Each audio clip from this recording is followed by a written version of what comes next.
What if I told you we were living a part of history right now in the college football era? They will look back in the history books and say, remember that time where it was Nick Saban and Kirby Smart and they were just going head-to-head on the recruiting trail? They were going back and forth between the white lines. This is a special era. Like Ferris Bueller says, life moves pretty fast. If you don't stop and look around every once in a while, you just might miss it. I want to talk about Nick Saban and Kirby Smart and the way they've gone back and forth over the last couple of years. Think that needs some more discussion. Welcome into the Hard Count, the People's Program. For every single thing that you know and love about this beautiful sport, we're fired up to have you a part of this right now. We are live and live in color, as we always are on Tuesdays and on Thursdays, right here on the On3 YouTube channel, 1 Central, 2 Eastern. Shout out to the podcast. Always got to do it, Nick. Shout out to the podcast, the back row of the concert. Whether you're on Apple or Spotify, we appreciate you rocking with us. Games are not being played. College football, the world as we know it, continues to turn. A lot to unpack within this. The state of the Big Ten, I think, deserves a closer look. I'm telling you, there's a lot of new blood within that conference right now.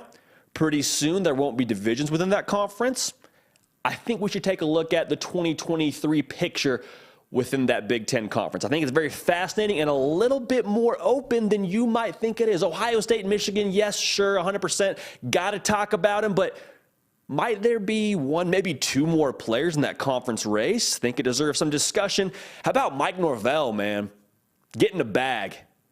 Getting an absolute bag down there in Tallahassee. Very much so deserved by him. Good for the people in Tallahassee paying their guy. Suits and ties shouting out, pay the guys, man. Good for Mike Norvell. Going to tell you our thoughts on that one. That's more than what meets the eye right there. This is more than just about 2023. To be honest with you. Then the Auburn quarterback room, the good folks in Auburn, Alabama, went shopping for a quarterback during the portal cycle, the first portal window, and would you know it, came up empty-handed. So what do they have in-house right now at Auburn, and what could the future hold for them as we move forward into the spring and into the fall? What can you expect from that quarterback room? Going to take complete inventory of that room down there at Auburn.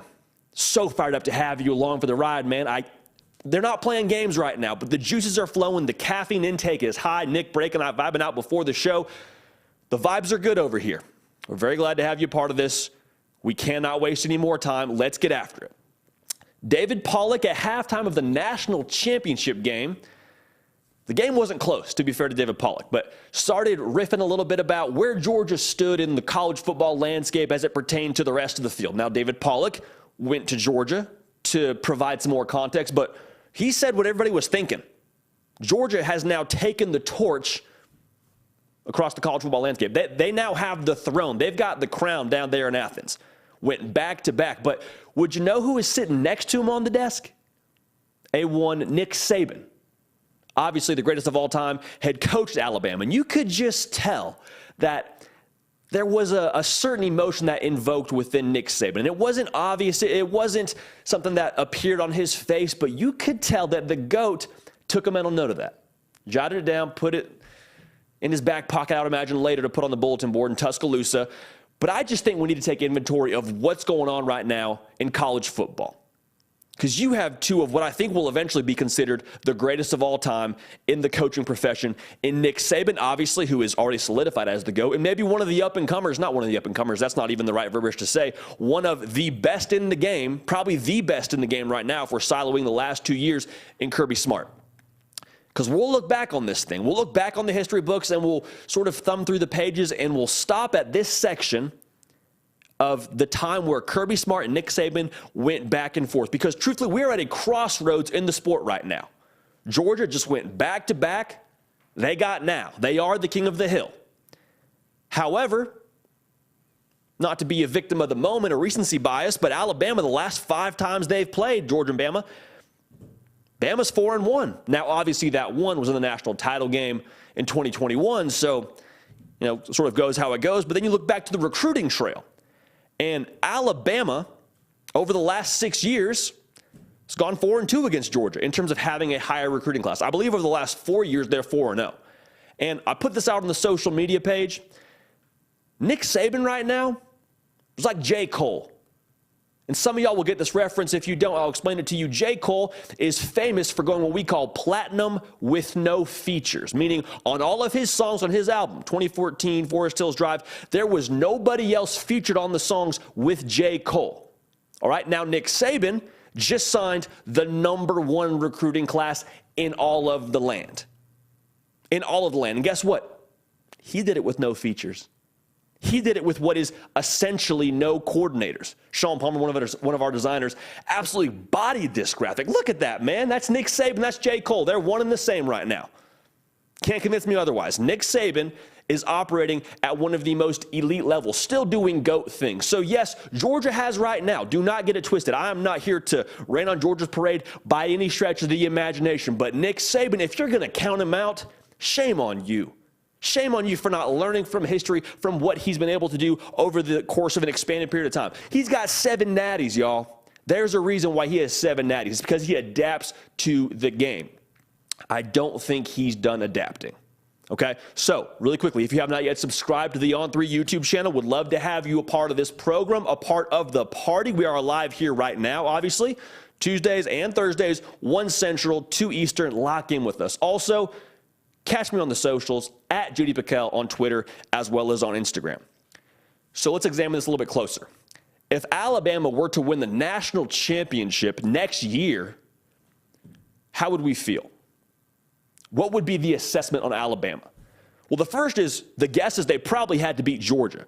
Whether it was in the national title game, whether it was in Atlanta, whether it was in a semifinal game, you probably had to get through the dogs. I think the feeling is, hey man, Saban's still Saban.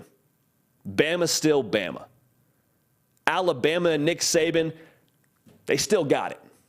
Because there's sort of this perception that Nick Saban somehow has lost a step. Again, you know that us here on this program, we do not buy into that by any stretch of the imagination. And if they win another national title next season, I think you'd be reminded, oh yeah, Nick Saban is that coaching tree that Kirby Smart came from, that Jimbo Fisher came from, that Dan Lanning came from. I'm just telling you, man, Nick Saban is still that guy. And I think that if they were to do it next year, there's a very real possibility that we see Nick Saban ride off into the sunset. I'm not saying that's going to happen. I'm just saying that is a feeling held by some folks around that program. So again, take this in as much as possible. This is a special time in college football, but just imagine that feeling. If they win another national title, I'm not saying you think less of Georgia, but you become very quickly reminded of what Saban's done there at Alabama and kind of have that, oh, that's right. That's right. They have been the bully on the block. Yeah, the last 2 years are Georgia, but remember, Alabama still got it. That would be the feeling. Now, if Georgia were to go 3 in a row, needless to say, that would be historic. That would be, I guess, dynasty is the word you use. Even that feels like underselling it just a little bit. If Georgia wins the national championship next year, it would feel like their king of the hill moment. And make no mistake, they're already on top of the hill. It's already Georgia wearing the crown, singing the songs, drinking the Kool-Aid, all that. But if Georgia were to win 3 in a row, Georgia has that crown very squarely on their head. And guess what? They've probably kicked the competition down a few yards from even the top of that hill. Like, it's Georgia and some real estate at the top. That would be the feeling. So I just want to make sure that we have this proper assessment. We're at a crossroads right now. Nick Saban and Kirby Smart going toe-to-toe. Special moment in college football history. It's a special chapter in college football history. And I want to make sure we just appreciate that. Like Andy Bernard says, Cornell alum, more or less, I wish there was a way to know that you were in the good old days before you actually left them. Right? Like that, I think we're in the good old days right now. And think about these other rivalries we've experienced as sports fans. I mean, Kobe versus LeBron, Tom Brady versus Peyton Manning, Larry Bird versus Magic. These are special rivalries. And I want to make sure, yes, we can root for whichever side that we're rooting for, and that's fine. I think that's what makes sports so beautiful and why they are rivalries, because there's opposing sides. But make sure you appreciate it properly, because there will never be another Nick Saban. I venture to say there's probably not going to be another Kirby Smart. These two are cut from the same cloth, but they're the best in the game right now. We may never see another rivalry quite like this. There's mutual respect. There is elite culture within these programs. There's elite talent on both sides of the fence here. Like, this is a special thing that's happening right now in college football history. Make sure we soak it in. Now, here's the challenge, I think, going forward for these two teams next year. They're both starting over at quarterback, man. Bryce Young, gone to the league. Stetson Bennett, gone to the league. You wish them both the best in their professional careers. But here's the thing that I think maybe gets looked past just a little bit in this whole Saban versus Kirby conversation. Kirby Smart's won the last two, but if he were to win it next year, it would be his first time doing that without Stetson Bennett. Now, I'm not going to pretend that they won the first one because of Stetson Bennett. He did a lot of things well for them to win that year, but let's be real. That defense was generational. That defense was special, and Stetson Bennett did a good job, but he took another step in 2022. They won in 2022 because of Stetson Bennett. Now, Nick Saban, he's done it with a variety of different quarterbacks. A.J. McCarron, Jacob Coker, Tua/Jalen Hurts, depending on how you want to divvy that one up. Greg McElroy, who's crushing it on ESPN right now. He's done it with different quarterbacks. Kirby Smart's only done it with Stetson Bennett. Far be it from me to tell you Kirby can't do it without Stetson Bennett, but I just think that's an interesting wrinkle in this whole conversation. So 2023, again, I believe it's a crossroads. You got two of the best in the game right now, absolutely. You have the greatest of all time in Nick Saban. You have Kirby Smart, who I believe could very easily be on the Mount Rushmore when this whole thing is said and done and be one of the GOATs. Can make a very strong argument for him being one of the GOATs right now, even though he's still got a lot left to coach, so I don't want to get too ahead of my skis there. But this era in college football, it's special, man. It's special. Do not wish it away. Do not get too caught up in one side of the rivalry that you're rooting for without appreciating the greatness that we are getting to witness right now, both between the white lines on the recruiting trail, going back and forth. Georgia right now has the #1 class in the country in 2024 at the time of us being live. Bama had the #1 class last year. It's a special thing, man. Enjoy it before it's gone. I hope we get to enjoy it a little bit longer, but I'm just saying this is a special chapter. Got to make sure we soak it in accordingly. Kirby Smart, Nick Saban, man, the best to ever do it. I'm just saying that right now. Nick Saban, absolutely, but Kirby Smart, historical. Now, I want to transition here a little bit and talking about another conference very close to a lot of our viewers' hearts in the Big Ten Conference. And there's a lot of excitement in-house right now in Big Ten country. You got Ohio State, you got Michigan. We'll talk about them in a second. But think about all the new blood right now. Wisconsin and Luke Fickell. Matt Rule at Nebraska. Mel Tucker isn't new at Michigan State, but it's hard to imagine they're going to stay down. P.J. Fleck eats his Wheatings, I'm sure, with a Monster energy drink instead of milk in the morning. Like, there's a lot of excitement around this conference, deservedly so. I think it's a little bit more open than we want to acknowledge it. I think it's a little bit more open than some people want to believe that it is. I just mentioned those teams. I think there's 4 that have a legitimate shot to win the conference in 2023. Ohio State is probably the most obvious answer. The reason being, they have the most talented roster. Like on signing day, if you're just going to go ahead and go down the list and see who has the most guys with stars next to their name and all that, Ohio State's going to blow that out of the water. Brian Hartline, going to be the offensive coordinator there this coming season, recruits skill players pretty much better than anybody else in the game. Here's my question for Ohio State. If they can win the Big Ten Conference, which they haven't done the last 2 seasons, mind you, our friends in Columbus, they know that. That's something on their mind. That's on their mental. How would they get to doing that? Well, you got to beat Michigan. How do you beat Michigan? Can they take another step in terms of toughness in 2023? I said this before. I think there's 2 things that can be true here. Ohio State in 2022 was not tough enough to beat Michigan. However, in 2021 to 2022, you could say Ohio State got tougher in the trenches. And when I say got tougher, you know exactly what I mean. When it comes to 3rd and 3 against Michigan in the 4th quarter, can you be fundamentally sound, both mentally and physically, and play the run effectively? Like, that's really what it comes down to 2 years in a row. Ohio State played really well in the first half this year. We got to be there, actually, which was an absolute blast. But in the second half, the dam broke. And that's how it felt. I know some of that's going to be schematic busts, and I understand that. We can talk about that another time. But the reality is mental toughness is a part of this game too. And Michigan felt like they were the more mentally tough team, especially in the second half of that game. Can they take the next step in terms of toughness in Columbus? The second question is, you're going to have a 5-star quarterback under center for you. C.J. Stroud gone to the NFL. You can't replace a C.J. Stroud. That's just not possible. But can you keep up quota in terms of production? You're going to have an embarrassment of riches around you. Travion Henderson, Mine Williams, Marvin Harrison Jr., I think has a very real conversation to be the best player in the country in 2023. And you got a 5-star, whether it's Kyle McCord or Devin Brown, 2 really good options. Whoever it is, though, can you keep pace with this offense? Because you're getting the keys to a Ferrari. We say it a lot around here. You know, we love our car analogies. Getting the keys to a Ferrari. Don't crash the car, my man. Do not crash the car. That's all you got to do. Because you're going to have a better vehicle than the majority of your competition. Do not crash the car.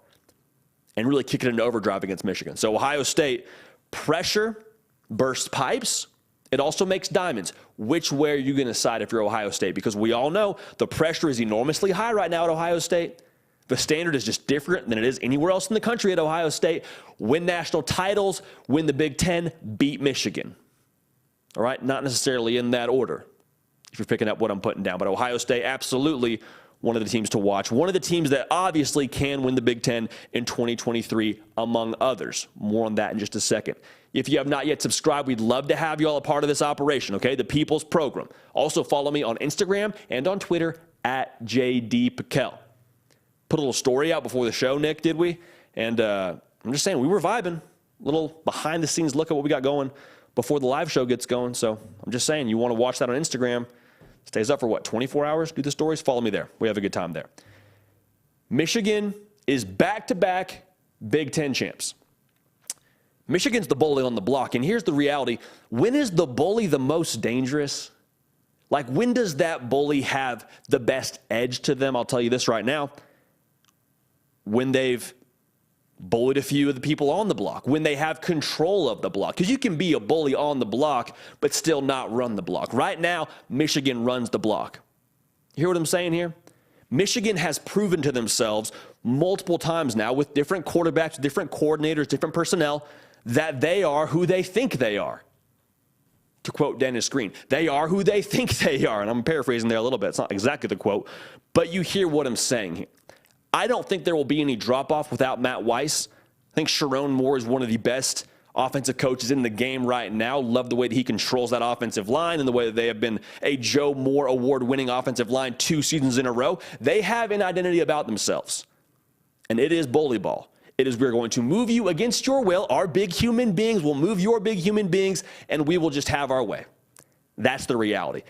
Now, they've got a lot of key pieces coming back. Blake Corum, coming back another year. Cornelius Johnson, coming back another year. On the defensive side, Mike Sanders still coming back another year. The goal is to win a national title. They've got the Big Ten. 2 years in a row, they've got the Big Ten. They've been there, done that. They were happy to make the college football playoff the first year. They did it. This past year, I feel like they let one slip through their fingers against TCU. That's the reality. The goal is national championship or bust, but in order to do that, I believe winning the Big Ten feels like the first step in 2023. Not saying it has to be done. Ohio State, let's be real, if they had made that field goal against Georgia, I think they handled TCU, but for Michigan, run it back again for a third time, be the boy on the block for a third time, J.J. McCarthy take the next step again. They're going to be dangerous. They're going to be dangerous. I don't know what the early line is, if they're favored or not. I would imagine there will be some sort of smoke around them being the favorite to win the Big Ten Conference again. But Michigan, absolutely a team that can win the whole deal. And they want to do more than just win the whole deal. They want to win the whole national deal. So that's Michigan for you. How about Penn State? What do you think about Penn State when I talk about them in the context of winning the Big Ten title? Because, again, we said it, it's a little bit more of an open conference than I think some people want to assume. Ohio State, they're replacing their quarterback. Michigan, they lose some key pieces, bring a lot back, but they lose some key pieces. They lose one of their offensive coordinators. You know how I feel about that. But if you were to talk it out on paper, there's a case to be made for the Big Ten being a little bit more open than it has in the past. And for Penn State, you're sitting there and you're saying, okay, we lose Sean Clifford, who is a legend at State College. No Sean Clifford slander will be tolerated on this program. However, Drew Aller is going to get the keys to the offense next year. And how do I say this correctly? Sean Clifford is one of the best Penn State quarterbacks to ever come through there. At the exact same time, Drew Aller has more physical tools, more God-given ability than Sean Clifford had. So that's the reason why Penn State fans are excited. They say, hey, we from a talent perspective upgrade at quarterback.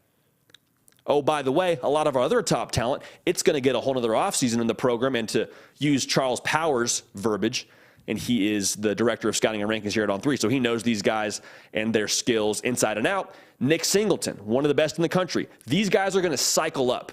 Nick Singleton, best in the country, like I just said. Katron Allen, one of the best in the country. He's going to cycle up. Abdul Carter, freakish linebacker for Penn State. Where's number 11? They don't just hand out the double ones to anybody at Penn State. And he's wearing that on defense as a linebacker. So that should tell you what you need to know about him. The thing for them is they've been knocking on the door here for a minute. And then last year they were sort of pounded on the door. I mean, lost to Ohio State and Michigan. Had a really solid shot at half in both those games. This coming season, they are taking a battering ram. They are throwing the entirety of their mass into that door. And they are absolutely bent on breaking it down this time around. Like that is the goal for Penn State. Now, here's where you need to look out. If Penn State beats Michigan or Ohio State, they have a pulse in the Big Ten. You don't need to beat both of them, but if you beat one of them, you don't control your own destiny, but it leaves the door open just a little bit. It doesn't knock the door down, but it does provide a little bit of a crack. And that's a dangerous thing to give this Penn State roster some hope. They've got a lot of talent, like I already said. And with Drew Aller, that's kind of where your money rides. How much better does he allow your team to be? Doesn't have the experience of Sean Clifford, obviously. Put in a really solid 36-year career at Penn State. But Drew Aller, how much better is he able to make you from just a vertical pass game standpoint to complement Nick Singleton? So that's Penn State for you. I'm telling you, they're knocking on the door. They've been on the doorstep for a minute. But, I mean, they may just knock that thing down this coming season with the way the way that Penn State is set up and the way the Big Ten is set up. Here's the last thing we want to talk about. I told you there's 4 teams that I think have a legitimate shot to win the whole conference. And this, to me, this team is the most mysterious. It's Wisconsin. The Luke Fickell Wisconsin Badgers. The Phil Longo offensive coordinator for the Wisconsin Badgers. The Tanner Mordecai-led Wisconsin Badgers. Wisconsin, to me, is a lot like that kid that comes back from summer vacation when school gets back into session, and they've sort of reinvented themselves, right? They've been working out a little bit, look a little bit bigger, muscles a little bit bigger, get a new hairstyle maybe. So you recognize them, you know who they are, but they've got a different edge to them. They've reinvented themselves. So all of a sudden, people want to find out what is different about this individual, what is different about this new kid. And the wrong person messes with them. The wrong person picks a fight. And turns out that kid all summer, he was lifting weights and doing karate. And you just got to deal with the consequences of it, because that's Wisconsin. We've known they were sturdy. We've known they were tough. But now they potentially could add a really explosive offensive system. Phil Longo in North Carolina and Drake May, they were averaging around 30 points a game last year. Tanner Mordecai, one of the sneakiest quarterbacks in this transfer portal cycle coming from SMU. They've got some talent now. They've got some tools here at positions that they haven't always had at Wisconsin. So I'm just saying, we don't know enough about them. We're looking at this thing on paper. They have a shot. I'm just saying, Wisconsin has a shot to ruin someone's day. And if they end up making it to the Big Ten championship, I wouldn't count them out. I would never count a Luke Fickell coached team out. That's just the reality of it. So Ohio State, Michigan, Penn State, Wisconsin, all I believe have very legitimate chances to win the Big Ten title. Now, Wisconsin, being in the Big Ten West, If they make it to Indy, look out. I'm just saying that. If they make it to Indy, keep an eye on them. First year into Luke Fickell, but they've revamped via the portal at receiver and at quarterback, new offense. I'm telling you, man, it sounds strange to say, but the new kid is back from summer vacation, looks stronger, got a different edge to him, and he knows karate. So God bless whoever wants to mess with Wisconsin. All right, before we transition to this next topic, Mike Norvell got paid. Now, the reason why I want to take a second before we transition here, before our show, I went to Publix. Not uncommon. Go and get some gum, get some pretzels, got the AirPods in, right? We're kind of getting locked in, getting dialed in for the show because, we're about to go on air. We're about to be live. There's no redos when you're live, so we got to be locked in. And I'm thinking about what we're going to say, and I'm starting to check out. Got the honey mustard pretzels, got some tape, got a Sharpie, got some gum. Like I said, we're locked in. I scan everything at Publix. Y'all, I forgot to pay. Like, it was self-checkout. I scanned everything. I start walking out, and I realized, like, halfway out the store, I'm like, I didn't pay for any of this. This is theft right now. Thankfully, the moral compass is still true north. Went back, paid for it. But I'm just telling you, that's how dialed in we were before this. That's how dialed in we were. Now, unfortunately for me, Mike Norvell was not on the scene. Otherwise, he probably could have just paid for it. He probably could have just thrown a couple dollars with his new contract and said, hey, don't worry about him. He's good. Mike Norvell got a bag from Florida State. Got extended through 2029. He was making $4.5 million a year last year. Going to make right around $8 million going forward per a year. And I applaud Florida State so much for this because they locked down the guy who built their program. Again, they locked down the guy who built their program, not a program. And you hear the saying, teach a man, or what is it? Catch a man to fish, he'll eat for a day. Teach a man to fish, he'll eat for the rest of his life, or whatever it is. You just extended the guy who rebuilt the fishing pole. Nobody wants to talk about that guy who rebuilt the whole fishing pole. That's Mike Norvell. Because when he took over Florida State, they were not in a good position to succeed. It was a broken program. It was a broken operation. We'll talk about that more in just a second. But this is impressive to me, and this is a lot of awareness by Florida State, because there's only so many coaches in college football that can win. I assure you, there is even less that can build a program. That is Mike Norvell. He has built Florida State. He didn't just go there and coach them and start winning. He rebuilt the whole operation from the ground up. He has earned this money. Also want to say this. They're going to be good in 2023. Okay, we all understand that. Florida State is going to be a good team in 2023. This extension, it's not just about 2023. Because remember what's coming here in the near future. What is that? The expanded playoff, the 12-team playoff. And Florida State locked down their leader for the foreseeable future through 2029. So when that expanded playoff gets here, according to this document, according to this contract, Mike Norvell will be in control. I think it shows a lot of awareness by Florida State. If you have not yet subscribed, we'd love to have you all part of this. The People's Program, every single thing that you and I know and love about this beautiful sport, we talk about it here every single day.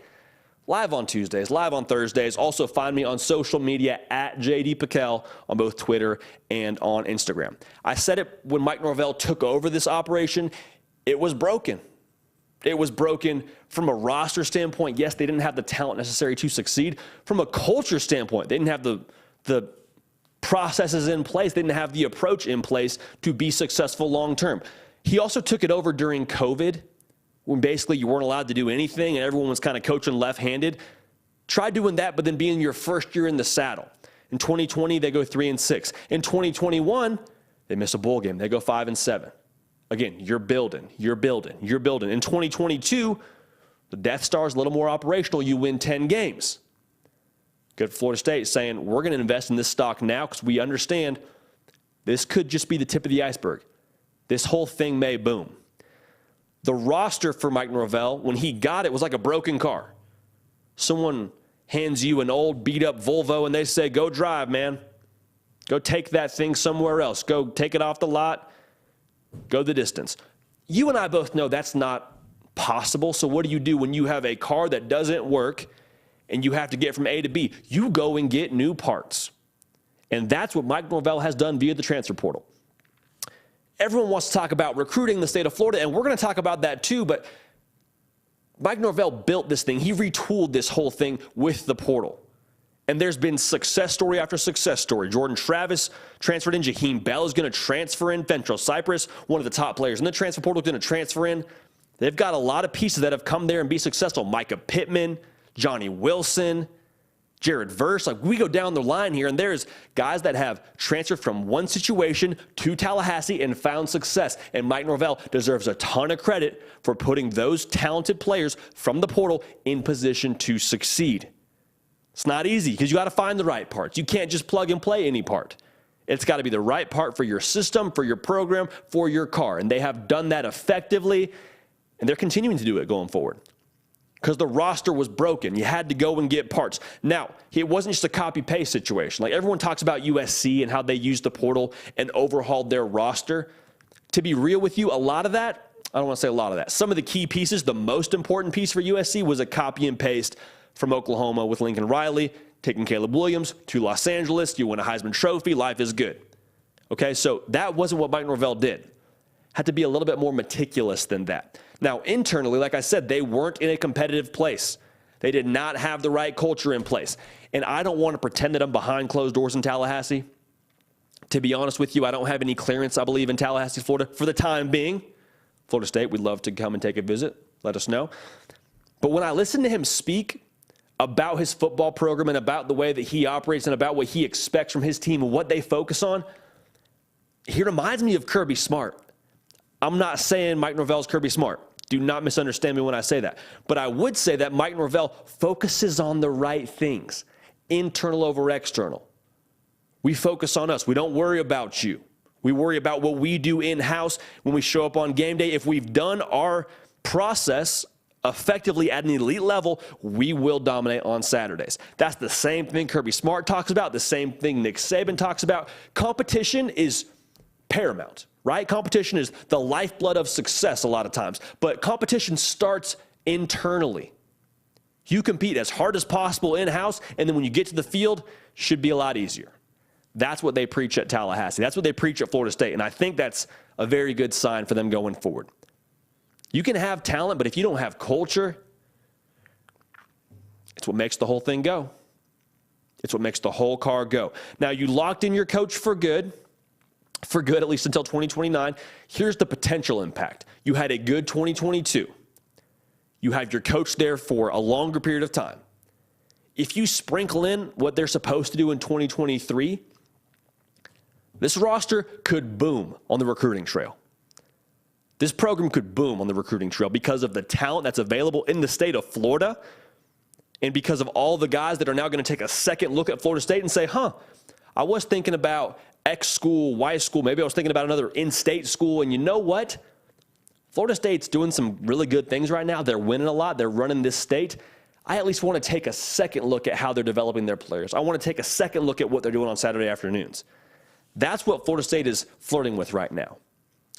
Like I said, a good 2023 could be the spark that sets off the explosives on the recruiting trail. Right now, they're outside the top 10. Or I guess they finished outside the top 10 more or less than 2023 cycle. I would not expect that to be the case going forward if they do what they're capable of in 2023. Now, with more money comes more pressure for Mike Norvell. More money, more problems. They paid for the success that he achieved in 2022. That's a true statement. But at the exact same time, I have a hard time imagining that this money is going to be allocated just towards more 10-win seasons. Like, there's a piece of this contract, there's a piece of that $8 million a year annually that I think has some expectations sprinkled in there. They expect to win national championships. I want to take you back really quick. When Willie Taggart was fired, what was the quote that stuck out? We needed to make a change. There was no sense in waiting. There was no advantage in waiting. Yeah, that was all said. But what was said very, very clearly by the AD at Florida State was, we expect to win national championships, to get back to the standard of Florida State football. They're happy with 10 wins. I'm sure you're happy with 10 wins in Tallahassee, but that's not what Mike Norvell is getting extended for. He's getting extended to compete for national titles. So, good for Florida State, locking down their guy, locking down not just a winner, but a program builder. Florida State, before he got there, they were broken. He had to build this thing from the ground up. Now, the roster is slowly getting back to a place where they can be competitive consistently, not just using the portal. They've used the portal a lot, but they're going to really boom here in the near future if the recruiting can pick up. And recruiting, I think, will pick up if they do what they're capable of in 2023. So for Florida State, Mike Norvell getting the bag he deserved. But this is just the beginning for Mike Norvell. The pressure starts now. But you always love to see people get raises, man. Any profession. Someone gets a raise, you're just happy for him. We're happy for Mike Norvell here on this program. We got a lot of y'all Florida State fans that have joined us over the course of the year. Let me know in the live chat right now. Let me know in the YouTube chat if you believe this was well-deserved. Or maybe a better question is, what do you expect from him going forward? Now, what is the standard in Tallahassee? Maybe it's something we talk about here in a future live show. Appreciate everyone tuned in with us live right now. Again, shout out to the podcast, man. I don't know what it is, but y'all have been crushing it statistically on the podcast, and there's no reason for y'all to do that. Our numbers right now are better in the podcast than they were during the season. We have the best audience, I believe, in the college football media industry in our field. Like, y'all are lifers, diehards. We appreciate you for that. And I promise you, we're going to hold it down on our end. Y'all keep holding it down on your end. If you're live right now, would also appreciate you throwing us a little thumbs up, like the video. Helps us out tremendously. How about the Auburn quarterback room? What do we make of the Auburn quarterback room right now? It's a very unique situation because it's set up to be a really quarterback-friendly staff. You got Hugh Freeze and his history of being a quarterback guru and what he did with Malik Willis at Liberty and turn him into an NFL draft pick. But how about Philip Montgomery, OC over there at Auburn? Think about the quarterbacks that he's worked with. It's a pretty impressive resume. Robert Griffin III. Yeah, won a Heisman Trophy, and now he's pretty good on TV too. Nick Florence, Kevin Cobb at Houston, Case Keenum. Little blast from the past there when he was at Houston. Bryce Petty when he was at Baylor, and it felt like Baylor was scoring like 60 points a game. He's worked with a lot of pretty elite quarterbacks. And what I think is encouraging when you look at his resume, and I'm talking about, Bryce Petty versus RG3 and Case Keenum versus Nick Florence, like there's a lot of different flavors of quarterback here in terms of their play style. Like RG3, great thrower of the football, also ran the ball really well, was a freaking track star. Case Keenum, a little more of a pocket passer, a little more of an air raid feel to him. Great cooks, people that make great meals, they can do it with any ingredients. And that's what I think you're getting in Philip Montgomery. And that's what you're going to have to do going forward, because the goal right now is to max out what you have in-house. The goal is to max out the skill set of a Robbie Ashford, of a potentially TJ Finley. We'll talk about that more in a second. But good bosses, they play to your strengths. And that's what Philip Montgomery has a history of doing with his quarterbacks, playing to their strengths. Hey, you throw a great deep ball, guess what? We're going to let you uncork it. We're going to run the football, get those safeties up. We're going to go deep for you. Hey, you're a great athlete. We're going to get you in space and let you do what you do. I'm not trying to put a saddle on a wild horse. RG3, you get around the edge, you run, my man. Philip Montgomery, good boss. They've got some things in-house I want to talk about on this roster already. Like I said, Robbie Ashford, TJ Finley, Holden Griner, Hank Brown from Lipscomb Academy, going to be a true freshman. Shout out Lipscomb Academy one time. I want to talk about that in just a second. If you have not yet subscribed, we'd love to have you a part of this operation. College football does not stop, neither do we. Also, follow me on the socials at JD Piquel on Twitter as well as on Instagram. Would love to hear from y'all there. Great medium for us to interact with y'all when we're off the year.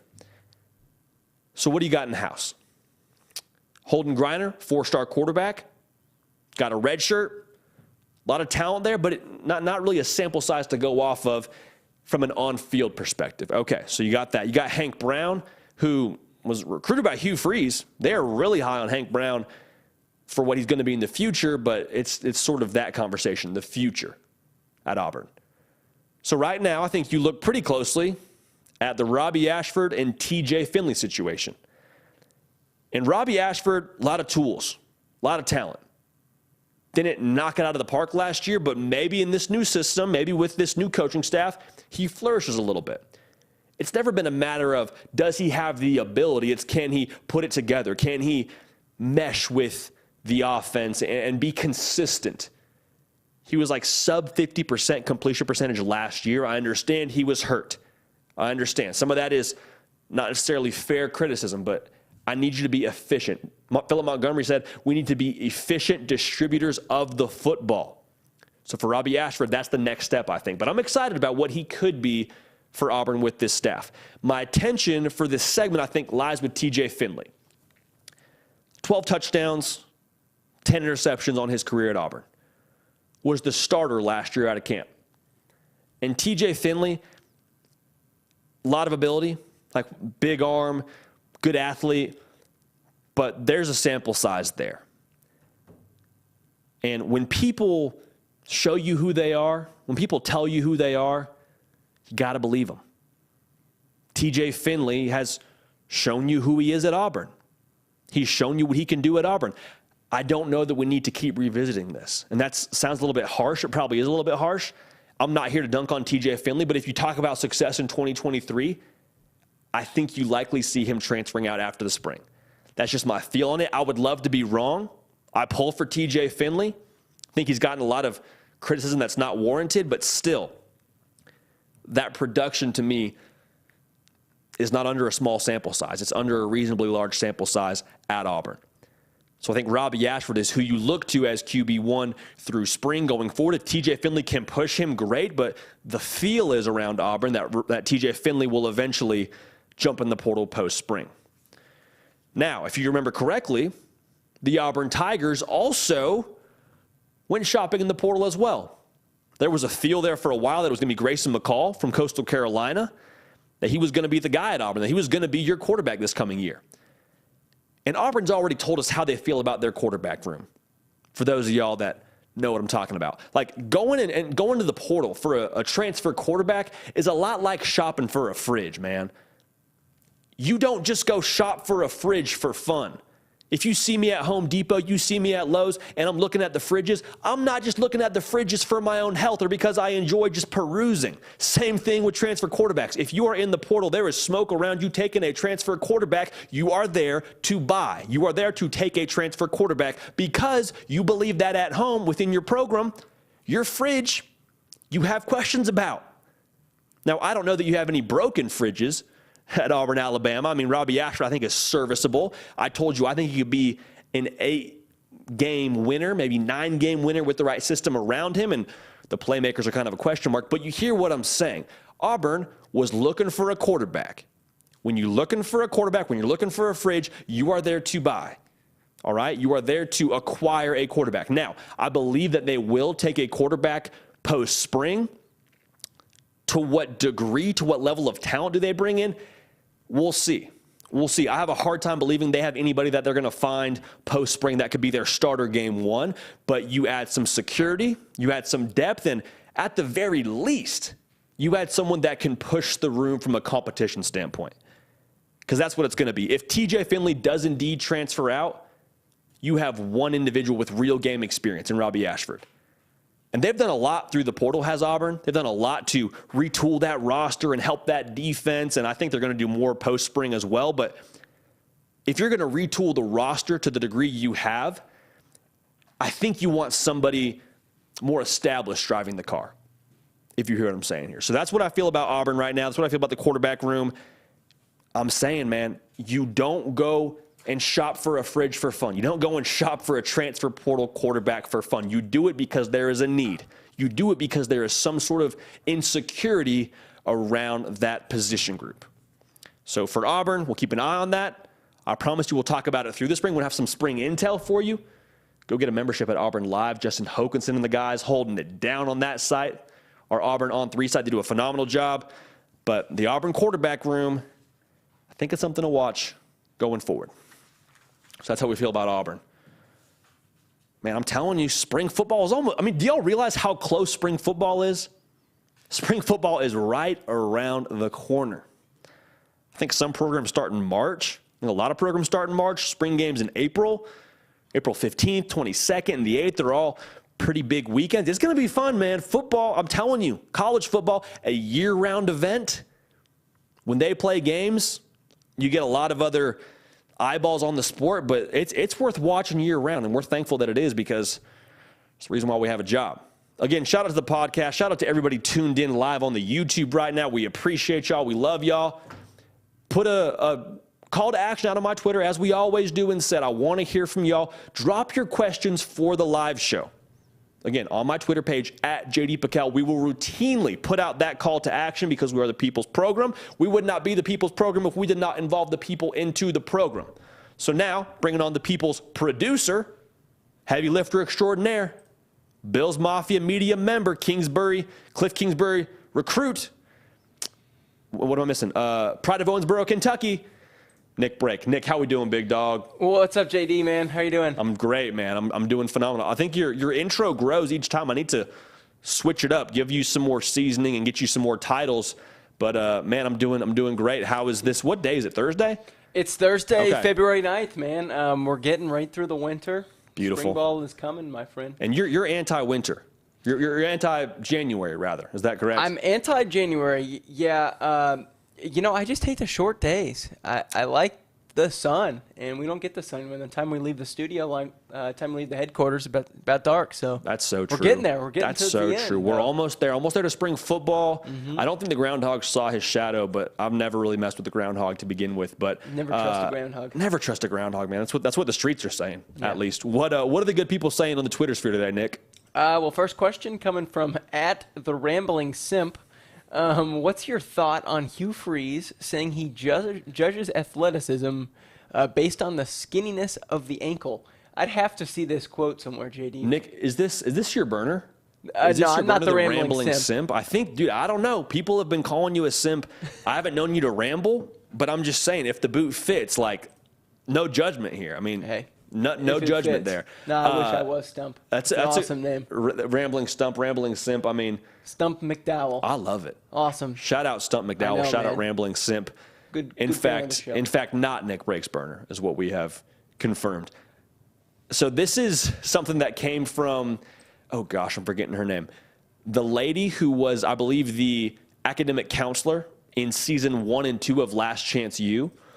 She talked about Hugh Freeze when he would come through their junior college and come through and look at players, he would want to see the circumference of the ankles. And if you have skinny ankles, that was apparently a good thing. Well, in the football world, I can confirm that is a positive sign. There's a couple of physical traits that you look for that are a little bit quirky within the scouting world, and small ankles, skinny ankles rather, lends itself to being able to bend effectively. Especially if you're a bigger guy. Like if you are an offensive lineman and skinny ankles, it's a good thing. It means that you can get up and under a block. It means that those ankles aren't going to cave in on you. You're going to have an ankle injury. So believe it or not, that's a real thing. Also with bend, if you're an edge defender, you're coming hot off the edge, you're able to get low, put some pressure on those ankles and get around the edge effectively. It sounds bizarre. It sounds weird. I think that question was halfway asked as a joke, but that is a real thing from a real story, and people in the football world will tell you as much. So skinny ankles, man. Skinny ankles is what pays the bills in college football, Nick. I'm telling you, brother. I'm telling you. Nick, you got skinny ankles, or what kind of ankles do you have? I have remarkably skinny ankles. I can fit just, any 50 socks on my legs. Stop. 50 socks? Probably. I mean, I haven't tried it. I don't own 50 socks, but yeah, I probably could. Hey, JD, speaking of the chat, Kay is back. JD, I need you to talk more about Rutgers. Kay, I went to high school with a now Rutgers quarterback, Gavin Wimsatt, so we're big Scarlet Knight fans here in the hard count. So yeah, go that's Rutgers. Fair. I mean, birthplace of college football. Mm-hmm. What the people want, we'll give them. So we'll ruminate on some Rutgers content, and we'll get back to that. But Kay, appreciate you tuning in. A regular within the show is Kay. So absolutely, we try and accommodate our regulars. But that's a great food for thought. Yeah, I can't say any other Big Ten teams have a former Owensboro High School quarterback, so I'll take it. Okay, interesting. At Knoll Nation 13, what's your opinion on the ACC changing its format, JD? It's curious. I don't say curious in the sense of you wonder why it's happening, but for those of you that don't know, the ACC is doing away with divisions. So much like you saw in the Pac-12 this year, like we've seen the Big 12 do for a couple years now, it's not going to be this North versus South. And if you finish higher in your division but lower in the overall conference standings, you get to play for a conference title. It's going to be, okay, we're taking the best two teams, rematch or otherwise, and we're going to have you play for the conference title. Truthfully, Nick, I'm a fan of this. I just like the fact that you get the best teams playing at the end of the year, even if it is a rematch. Because at that point, I mean, a college football playoff berth is likely on the line. I think it's going to help the ACC overall in terms of playing for a conference championship. Because, think about this. If we had Florida State and Clemson play this year, I forget exactly how they finished, if that would have shaken out accordingly. But if we get Clemson and Florida State as a rematch in the ACC title game, are we talking about them differently if it comes to an expanded playoff? Does that catapult some team in the future into that conversation? So I think it's smart. I think it's going to help the expanded playoff, and I think ultimately it's just a good move for the ACC in the spirit of competition. So I'm a fan of that, though. I'm a fan of that. I like our viewers asking questions like that. That's a very absolutely very aware question there. It is. And whenever your conferences are you look at the Big Ten and how misproportionate the talent is in the Big Ten. Oh, it's crazy. Yeah. But, no conference does it better than your Ivy League. Regular season, the best team wins. Done by Thanksgiving, man. That was always the sweetest part. Home by Thanksgiving dinner. Done by Thanksgiving. Absolutely. And summer break. What else, man? There was a lot of perks in that conference, man. No bye week is one downside, though. No bye week for the Ivy League, true. But it is what it is. Last question. At Just TJ, again, the best profile picture in all of the Hard Count Nation. Kang, the Conqueror from Marvel, in some Texas gear with a tear in his eye. Who's your sleeper team for the Big 12? TJ's like, please say Texas. But I'm not sure that's a sleeper. Yeah, Texas and Oklahoma are both, I'm sure, going to be favored or in the upper tier in terms of teams that compete for a Big 12 title. Kansas State won the thing last year. I don't know if you consider them a sleeper. Maybe there's some homerism going on here, as I was there for half a semester at Baylor, but I think Baylor deserves a lot of consideration. Here's what I would say. I would not count out Dave Aranda. I'll just leave it. I would not count out what Dave Aranda is able to do. They had a really tough season. His first year there was the COVID year. They won 2 or 3 games. The next year they're playing for a conference title, win the Big 12, play for New Year's Six Bowl, win the New Year's Six Bowl. So I would just say, if I were to pick a sleeper, not necessarily a team that I think is going to win the whole conference, but Baylor is a team, if Blake Shapen at quarterback can take the next step and be a little more effective, they can get more of a run game behind him. There's a lot of pieces in-house at Baylor. So keep an eye on the Bears. Some good things could be going down in Waco. It's my 2 cents on that one, though, Nick. It's my 2 cents there. Well, in the chat, our friend Quay Watts either disagrees or doesn't agree. Says sleeper ... Baylor. I think they agree. I like it. Kay is in there talking about Nick and JD. Can Kansas repeat and build on their success from 2022? Kansas, if you wanted to throw in a mega sleeper. That's a sleeper. If you want to talk 12. about taking 4 melatonin before bed kind of sleeper, Kansas might be one of those teams that got to set the alarm on a little bit. So Kansas, it would be a sleeper. I don't know if sleeper is even the right verbiage. Kansas would be a shocker, but I'm here for it. JD, I'm here for it. I'm kind of having trouble remembering. Did they play TCU close? Baylor did. Yeah, Baylor, quite frankly, should have beat TCU. It was, what was it? Oh, the field goal. Before Thanksgiving. Yeah, fire drill field goal. Okay. If they miss that field goal, if Baylor finishes the deal there in Waco McLean Stadium, TCU doesn't even play against Georgia for the national title. That's They don't right. even make the playoff. We're talking about something completely different right now. So I don't know, man. There's something in the water in Waco. Well, we'll keep an eye on it. Yeah, I forget that. They should have won that game. Very much should have. Nonetheless, I digress.